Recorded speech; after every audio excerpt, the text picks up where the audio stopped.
Era um sobrevoo de rotina para a guarda costeira, milhares e milhares de quilômetros de mar azul profundo. De repente, os guardas notaram uma bandeira improvisada em uma ilha deserta entre Key West e Cuba. Eles desceram a 150 metros para ver o que estava acontecendo lá. 2 homens e uma mulher acenavam com as mãos, aflitos. Era evidente que precisavam de ajuda o quanto antes. A tripulação não conseguiu pousar imediatamente por causa do mau tempo, mas deixou um pouco de comida, água e um rádio para descobrirem por que estavam lá. Eles descobriram que os náufragos estavam nas Bahamas há 33 dias. O barco deles pegou uma tempestade e virou, e tudo o que conseguiram fazer foi nadar até a ilha mais próxima. Eles também informaram a tripulação que a mulher precisava de ajuda o mais rápido possível. No dia seguinte, a equipe de resgate chegou em um helicóptero e levou os náufragos para um hospital em Key West.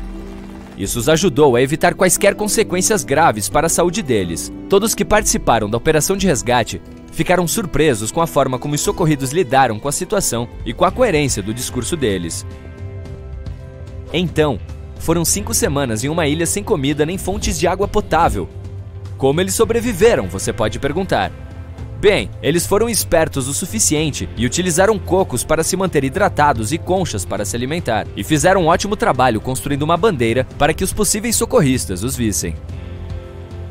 Esse é um dos segredos para a sobrevivência se você estiver em uma situação parecida. Queime madeira úmida ou molhada para fazer fumaça. Organize sinalizadores em forma de triângulo. Empilhe pedras grandes soletrando SOS ou HELP, que são símbolos de socorro reconhecidos internacionalmente. Se você mudar de local por algum motivo, deixe uma seta feita de pedras, mostrando em qual direção você foi. Para garantir que os socorristas possam não apenas te ver, mas também te ouvir, faça um apito com uma bolota, que é a fruta do carvalho. Segure a tampa de uma bolota com as 2 mãos entre o polegar e o dedo indicador. Faça um triângulo com os polegares perto do topo da bolota, segure-a perto da boca e sopre um pouco por esse triângulo na tampa. Você tem que praticar um pouco para fazer um som alto. Ai, esse foi alto demais! Caso se perca, lembre-se da regra dos 3 para manter a calma e fazer as coisas certas na ordem correta. Você pode sobreviver 3 minutos sem ar, 3 horas em temperaturas extremas, 3 dias sem água e 3 semanas sem comida. Então, comece construindo um abrigo, depois consiga água e só depois cuide da comida. Se tiver mais sorte do que os náufragos das Bahamas e tiver alguns fósforos com você, deixe-os à prova d'água. Cubra-os com uma fina camada de esmalte transparente e deixe secar bem. Para ter sempre algo para acendê-los, colhe um pedaço de lixa na tampa de um pote de plástico e coloque fósforos dentro. Está arrumando a mochila para uma caminhada? Roupas de algodão não te manterão seguro e aquecido na natureza. Elas levam uma eternidade para secar do suor ou da chuva, e as roupas molhadas perdem calor 25 vezes mais rápido do que as roupas secas. Se você não quiser congelar, escolha poliéster, nylon ou lã. Leve junto algumas toalhas de microfibra, que secam em 1 hora. O que é esse zumbido? Antes de fugir horrorizado, lembre-se de que a presença de abelhas é um bom sinal. Elas geralmente não passam de 6 a 8 quilômetros de distância de uma fonte de água. Mas essa parece bem suja, né? Você pode usar sua camiseta ou uma bandana como filtro de água. Coloque uma extremidade dela em um recipiente cheio de água barrenta sobre um recipiente vazio para água limpa.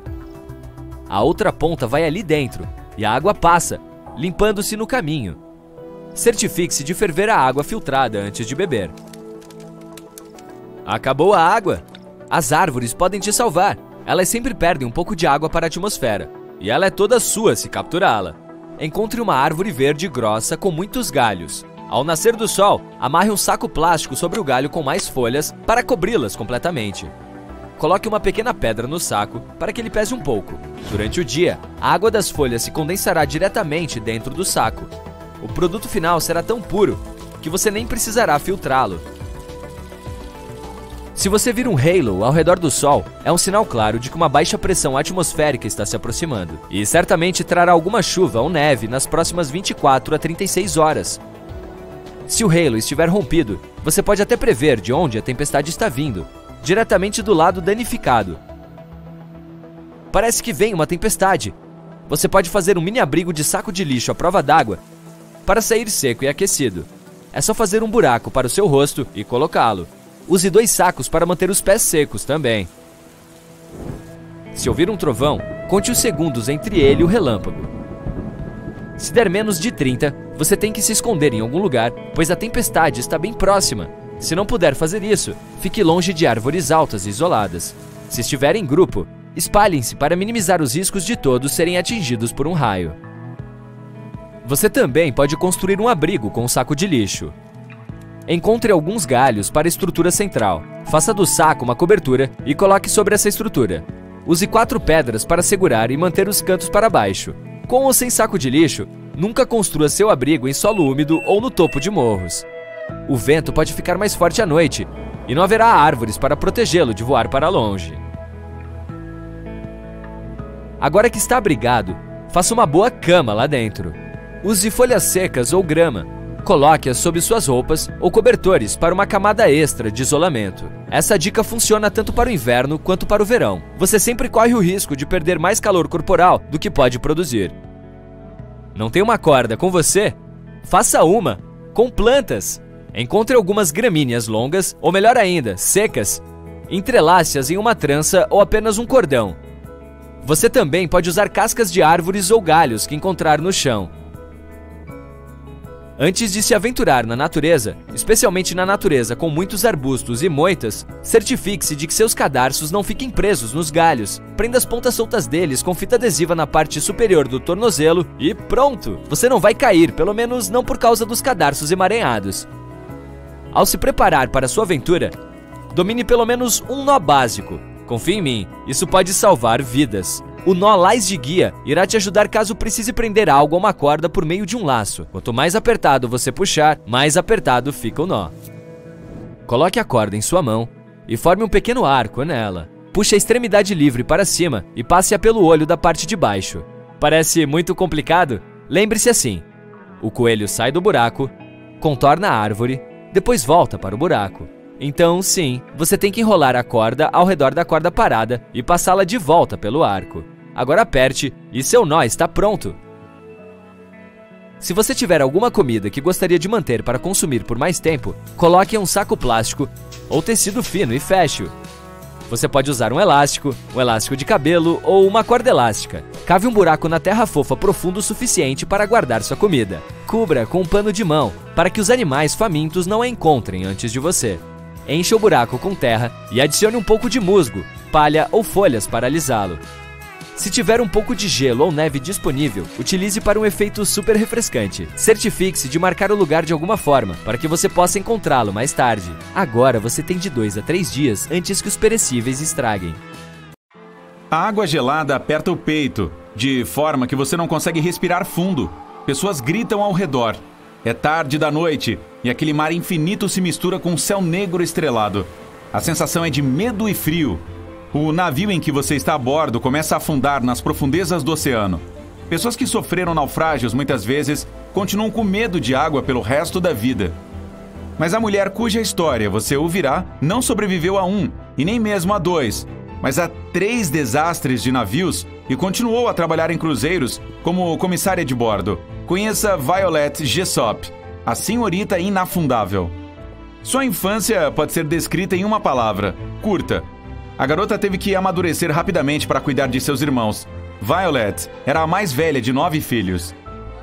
A vida ficou ainda mais difícil quando ela ficou muito doente. Os médicos tinham certeza de que não sobreviveria, mas conseguiu. Ainda jovem, se mudou para a Inglaterra com sua mãe, cuidou de suas irmãs e frequentou um convento. Sua mãe trabalhava como comissária de bordo no mar, e quando adoeceu, a jovem Violet seguiu seus passos. Mas por causa de sua juventude e beleza, ninguém quis contratá-la. Acreditava-se que ela iria distrair os passageiros e a tripulação. Violet, porém, não desistiu e foi para uma das entrevistas com suas piores roupas e o cabelo desarrumado. Ela queria mostrar que estava pronta para trabalhar duro no navio, e assim o fez. A garota foi contratada. Os primeiros 2 anos transcorreram tranquilamente, mas então uma série de fatos inacreditáveis começou a acontecer, ou desgraças, dependendo do ponto de vista. Em 1910, Violet conseguiu um emprego no navio mais luxuoso da época, o Royal Mail Ship Olympic. Ele cruzou o Atlântico da Inglaterra para a América. Os engenheiros não focaram na velocidade da embarcação, mas sim no conforto dela.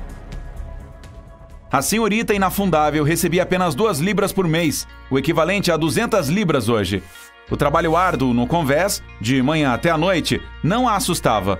Ela amava o trabalho. Também gostava de conversar com as pessoas e apreciava as belas vistas do Atlântico. Então, no dia 20 de setembro de 1911, ela estava trabalhando no convés como de costume. O mar estava calmo e o tempo excelente. Tudo parecia bem. O navio seguia seu caminho pelo Estreito de Solent, que separa a ilha de Wight do continente britânico. Nesse momento, o cruzador militar britânico Hawke surgiu à frente. Ele deveria ter ultrapassado o Olympic, mas algo deu errado. Os navios foram direto um contra o outro. O capitão do Olympic tentou manobrar para evitar uma colisão, mas não conseguiu. A proa do Hawke foi projetada especificamente para chocar-se com outras embarcações. E daquela vez colidiu com o Olympic. Bum!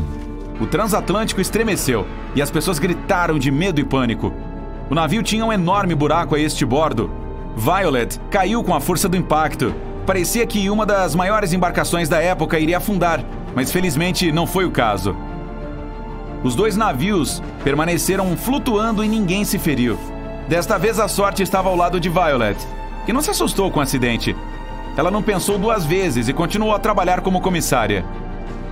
Em abril de 1912, conseguiu um emprego no melhor e inafundável navio da época, onde deveria servir os VIPs. Inicialmente, ela não queria trabalhar no Titanic, mas seus amigos a convenceram. E então, Violet se embarcou no dia 10 de abril de 1912 e deixou o porto de Southampton, feliz ou infelizmente. Os primeiros dias foram tranquilos, mas no quarto aconteceu um dos mais notórios desastres do mundo. A senhorita inafundável estava descansando em sua cabine, quase dormindo, quando sentiu o impacto. Naquele momento, foi chamada ao convés superior. Quando o Titanic atingiu o iceberg, quase não houve pânico. Ninguém acreditava que aquele gigante pudesse realmente submergir. No momento em que o porão estava enchendo de água, todos estavam calmos nos convéses superiores. Violet, junto com outros comissários, estava ali durante a evacuação para os botes salva-vidas. Mulheres e crianças foram retiradas primeiro. Então, um dos oficiais ordenou que ela entrasse em um barco para mostrar às outras mulheres que era perfeitamente seguro. Quando entrou, as demais a seguiram e, de repente, alguém colocou um bebê enrolado nas suas mãos. Sem pensar 2 vezes, Violet abraçou a criança contra o peito para mantê-la aquecida enquanto o Titanic afundava. Ela não largou a criança até que seu barco salva-vidas foi resgatado pelo Carpathia, um navio que veio prestar socorro. Já a bordo dele, uma mulher correu até ela. Sem dizer uma palavra, arrancou a criança das mãos de Violet. Ela pensou que a mulher era a mãe do bebê, então nem tentou recuperá-lo. Estava congelada e estarrecida demais para pensar em como era estranho que aquela pessoa não tivesse dito obrigada para quem salvou seu bebê. Muitos anos depois, Violet seria lembrada dessa criança em circunstâncias incomuns. Depois de sobreviver com sucesso a um dos mais terríveis naufrágios da história, ela continuou a trabalhar no mar, contrariando todas as probabilidades. Em 1916, conseguiu um emprego como enfermeira no navio hospital Britannic, irmão do Olympic e do Titanic, que navegava no mar Egeu. No dia 21 de novembro, a embarcação fez uma rota que já havia feito várias vezes. Mas naquele dia em particular, foi uma falta de sorte. O Britannic atingiu uma mina subaquática. Violet conseguiu sobreviver ao 3º naufrágio de sua vida. No entanto, o resgate não foi tão fácil quanto os 2 anteriores. Após a explosão, o Britannic começou a afundar rapidamente. Levou menos de 1 hora para submergir completamente. Violet não teve tempo de embarcar em um bote salva-vidas, então pulou na água fria. E nadou até o bote mais próximo, no qual subiu. Mas o resgate se transformou em um novo perigo. As hélices do Britannic ainda estavam funcionando, girando na água e puxando o barco em sua direção. Violet saltou bem a tempo de escapar das hélices, mas seu desafio estava longe de terminar. Já na água, foi puxada para baixo da quilha do Britannic e bateu a cabeça. A única coisa que a salvou de perder a consciência e provavelmente a vida foram seus cabelos grossos. No final, a mulher se afastou do motor e foi resgatada por outro barco. Nos anos seguintes, Violet foi atormentada por dores de cabeça. Quando finalmente foi ao médico, ele disse que ela teve uma sorte incrível, pois no acidente do Britannic teve uma fratura no crânio.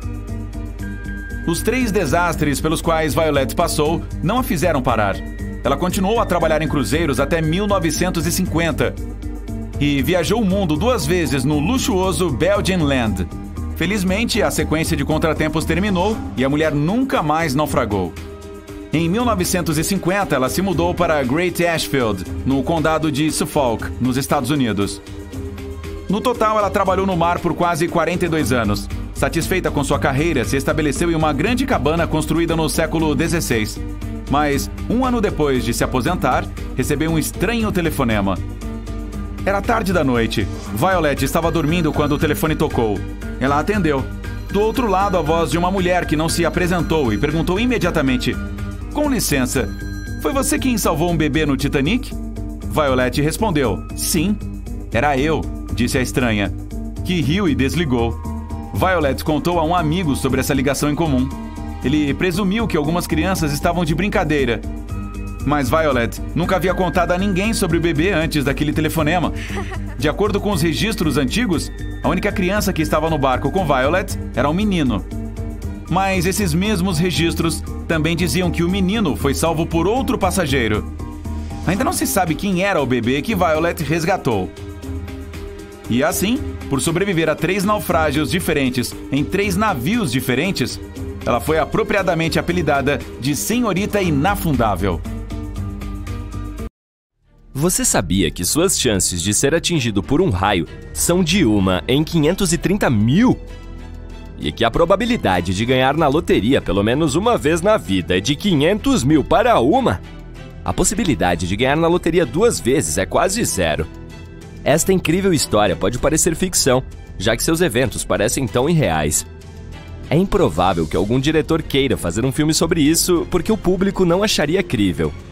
Você pode facilmente encontrar evidências na internet se também não acreditar.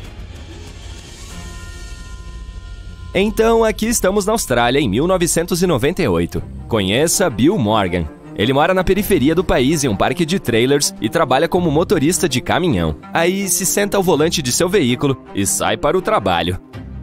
Durante o caminho, se sente mal. Por isso, encosta e então perde a consciência. Alguém percebe e chama uma ambulância. Eles o levam para o hospital. Os médicos indicam imediatamente que se trata de um ataque cardíaco e lhe dão o tratamento necessário com medicamentos. Mas a condição de Bill piora devido a uma reação alérgica. Seu coração para. Do ponto de vista médico, se não bater por 7 minutos, significa que a pessoa faleceu.